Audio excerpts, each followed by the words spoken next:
সেজন্য নবীজির চরিত্রের অনুসরণ ব্যতীত কোনো মানুষ উত্তম আখলাকওয়ালা হতে পারে না।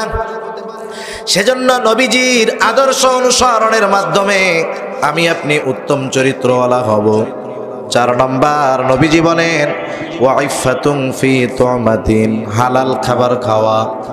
হালাল খাবারের কতটা গুরুত্ব! হালাল খাবারের জন্য প্রথম শর্ত হলো হালাল উপার্জন করা।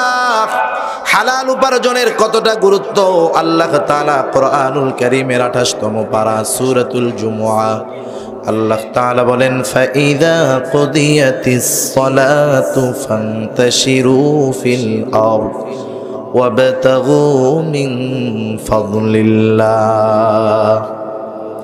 আল্লাহ রাব্বুল আলামিন নামাজ শেষ করার পরে বলেছেন ফান্তাশিরু ফিল আরদ ওয়াবতাগু মিন ফাদলিল্লাহ।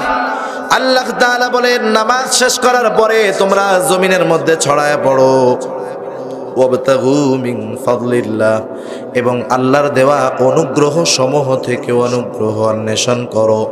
শুধু তাই না, রাসূলুল্লাহ সাল্লাল্লাহু আলাইহি ওয়াসাল্লাম হালাল উপার্জনের ব্যাপারে বলেন কাসবুল হালালি ফরিদাতুম বাদাল ফরিদা। হালাল উপার্জন করা ফরজ ইবাদতের পরে অন্যতম ফরজ ইবাদত। একটা মানুষ সে যদি ফরজ ইবাদত সমূহ পালন করার পরে হালাল পন্থায় উপার্জন করে, এটা তার জন্য ইবাদত বলে গণ্য হয়। সুবহান। হালাল পন্থায় যেই উপার্জন সে করুক না কেন, এটা তার জন্য ইবাদত বলে গণ্য হয়ে যাবে। সুবহানাল্লাহ। সেজন্য আমাদের 1 নম্বরে উপার্জনটাকে হালাল করতে হবে। 2 নম্বর সাথে সাথে খাবারটাকেও হালাল করতে হবে।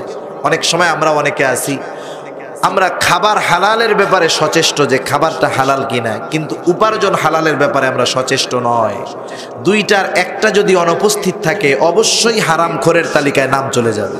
একজন হালাল খাবে কিন্তু উপার্জন হারাম, ওরটাও হারামের মতোই। মনে করেন অনেকে আছে এরকম, বলি পকেটের মধ্যে ঘুষের টাকা, সুদের টাকা, হারাম টাকায় ভরপুর। পকেটে টাকা যা আছে হারাম, এটা নিয়ে সে চিন্তিত না, কিন্তু বাজারে যাওয়ার পরে দেখলো গরু জবাই হয়েছে। এবার গরুওয়ালারে বলতেছে, কসাইরে বলতেছে, ওই বেটা গরু জবাই দেওয়ার সময় আল্লাহর নাম বলেছিলে? আল্লাহর নামে জবাই করেছিলা কেন?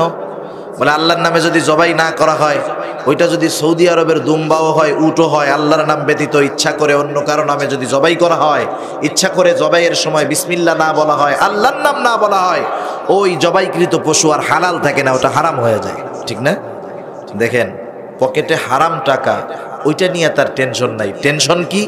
বিসমিল্লাহ বইলা গরু জবাই দিছে কিনা, কারণ ওটা তো হারাম হয়ে যাবে। ওই লোকের পরিস্থিতি কেমন? এক লোক মদ খাইতেছে, মদ, সে মদ খায় আর তার মোষ লম্বা, অনেক উঁচু কইরা মদ খাইতেছে। একজন জিজ্ঞাসা করতেছে, কি ব্যাপার খাইতেছ মদ, আবার এই মোষ এরকম উঁচা করো কেন? বলে শোনো, হুজুরা ওয়াজে বলছে, শোনো নাই, পান করার সময় যদি মোষের সাথে কিছু লাইগা যায় তাহলে এটা মাকরু হয়। খাচ্ছে কি? জোরে বলেন, খাচ্ছে কি? খাচ্ছে হারাম, এই টেনশন নাই, কিন্তু মাকরুর অবস্থা টেনশনে ওনার অবস্থা খারাপ। সেজন্য যারা হারাম উপার্জন করে, অনেক ক্ষেত্রে এরা হালাল খাবারের ব্যাপারে সচেষ্ট, কিন্তু উপার্জন হারাম করতেছে এটা দেখে না। এখন আসেন, উপার্জন হারাম, খাবার হারাম, এই যারা খায়, হারাম খাবার খায়, হারাম উপার্জন করে, তাদের প্রধানত 3টা ক্ষতি। কয়টা ক্ষতি বলেন? 3টা ক্ষতি। আমি এটা বলে আলোচনা শেষ করে দিব। একটু চিন্তা করবেন, বাড়িতে গিয়ে একা একা চিন্তা করবেন যে এই ক্ষতিগুলা যদি আমার হয়ে যায়, আমার জিন্দেগি কোথায় যাবে। 1 নম্বর ক্ষতি, কেউ যদি হারাম খায় তার ইবাদত কবুল হয় না।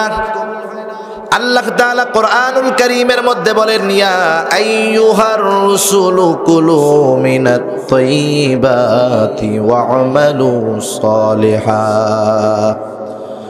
আল্লাহ রাব্বুল আলামিন সব রাসূলগণকে একই আদেশ করেছেন, ও রাসূলগণ, কুলু মিনাত তাইয়্যিবাত, আপনারা হালাল খান, হালাল খান। এরপরে আল্লাহ তাআলা বলেন ওয়া'মালু সালিহা, হালাল খান, এরপরে আমলে সালেহ করেন। তাফসীরের মধ্যে মুফাসসিরিনে কেরাম ব্যাখ্যা করেছেন, অনেক মুফাসসির লম্বা বিশদ আলোচনা করেছেন। সব আলোচনার সারমর্ম হলো এইটা, কেউ যদি কারো আমল আল্লাহর দরবারে কবুল করাতে চায়, অন্যতম শর্ত হলো তাকে উপার্জন এবং খাবার উভয়টা হালাল হতে হবে।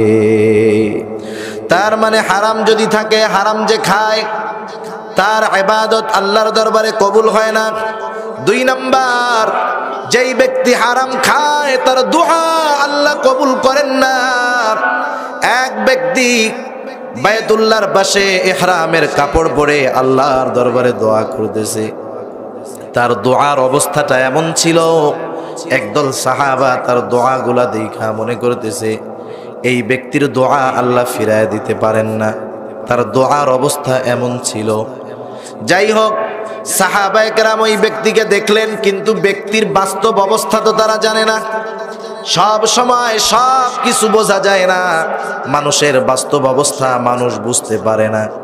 অনেক সময় মানুষ যা দেখে তার অন্তরালেও অনেক কিছু থেকে যায়, ঠিক না? অনেক সময় অনেক কিছু আমরা দেখি না। আমার একটা গল্প মনে পড়ছে, না বললে হচ্ছে না।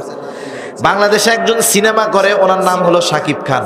আছেন একজন তো প্লেয়ার আছে, আর একজন আছে শাকিব খান। উনি এতটা ফেমাস ছিলেন না তো এক সময় উনি হজে গেছেন, আর ওই হজের কাফেলার মুআল্লিম জিম্মাদার ছিলেন আমার এক উস্তাদ।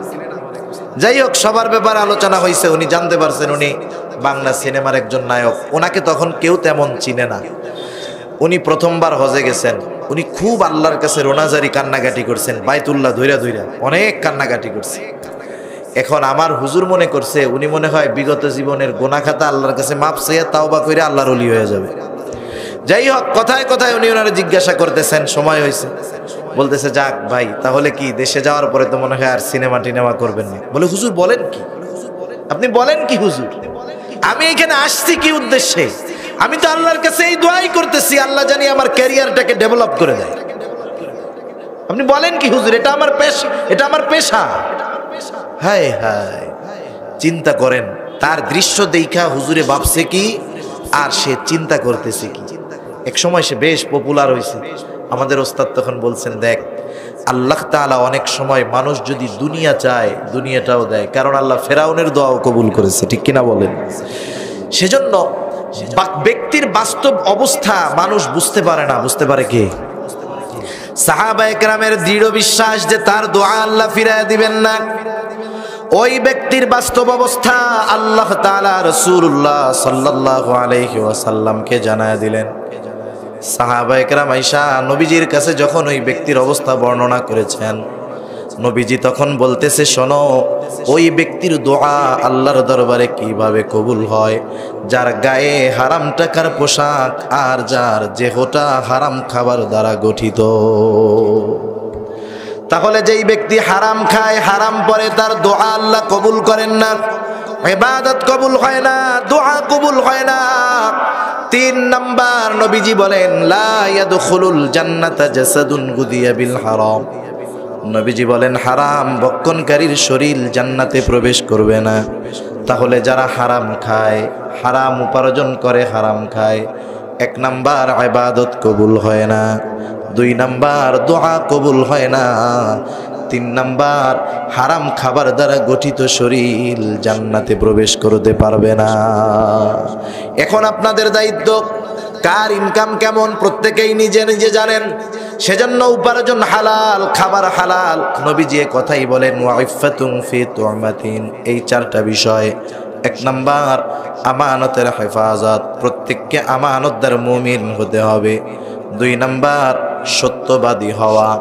আশেপাশে অনেক ব্যবসায়ী আছে, তাদেরকে একটু বইলা দেই, সত্যবাদী আমানতদার হওয়া এটা ব্যবসায়ীদের জন্য জরুরি। কারণ রাসূলুল্লাহ সাল্লাল্লাহু আলাইহি ওয়াসাল্লাম ব্যবসায়ীদের ব্যাপারে যা বলেছেন অন্য কারো ব্যাপারে বলেন নাই। নবীজি বলেন আত-তাজিরুস সুদুকুল আমিন মা'আন নাবিয়িনা সিদ্দিকিনা ওয়াশ শুহাদা'i ওয়াস সালিহিন।